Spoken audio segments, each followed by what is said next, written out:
Je suis Adnan Ben Chakroun, chroniqueur à l'ODJ Média.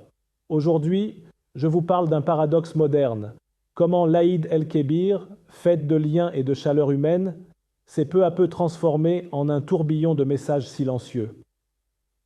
À l'ère du numérique, le téléphone ne sonne plus. Pourquoi?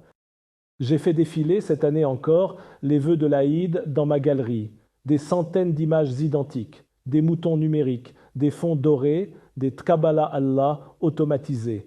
J'en ai reçu des milliers, j'en ai envoyé autant. Mon téléphone vibrait sans relâche. Et pourtant, rien n'a vibré en moi. Ce raz-de-marée visuel donne l'illusion d'une proximité, mais il cache une absence cruelle, celle de la voix, de l'émotion, du lien réel. Le message est devenu un automatisme, une mécanique de masse qui efface le cœur du geste. Et puis, au milieu de cette foule numérique, une question simple s'est imposée, presque brutalement. Je me suis posé la question qui fâche. Combien de coups de fil ai-je reçus? Combien en ai-je donné? Une poignée, 10, peut-être 12.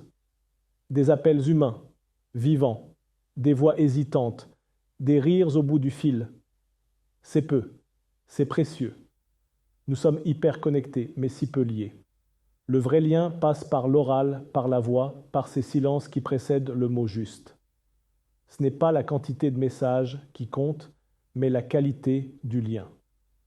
Cela m'a poussé à creuser plus loin, à me demander quand avons-nous abandonné notre humanité à la rapidité des pixels? Nous avons délégué notre affection à des formats JPEG, à des carousels figés. Jadis, nos téléphones étaient saturés de vie. Aujourd'hui, ils sont saturés d'images. Ce glissement n'est pas sans conséquence. Il accélère nos relations et les rend superficielles. On envoie sans réfléchir, on répond sans écouter. Or, la fête, c'est précisément cela. Être dérangé, prendre le temps, s'inviter chez l'autre, même à travers un simple appel. Et si nous reprenions ce pouvoir simple, presque désuet, mais profondément humain, celui d'appeler? Décrocher. Non pas un téléphone, mais un cœur. Réapprendre à dire « je pense à toi » avec une voix, pas avec un emoji, ni un montage trouvé sur WhatsApp. Un appel, même bref, même maladroit, est un acte d'amour. C'est là que se loge le miracle de l'Aïd, dans l'écoute d'un souffle, d'un soupir, d'un rire, dans la mémoire qui se crée à deux, pas dans le message transmis à tous. Finalement, ce ne sont pas les 1000 messages qui ont marqué ma fête.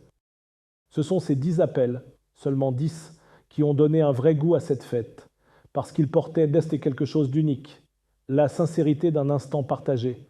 Le reste n'était que bruit de fond. Alors, pour l'an prochain, je me lance un défi. Moins de messages, plus d'appels, moins de clics, plus de liens.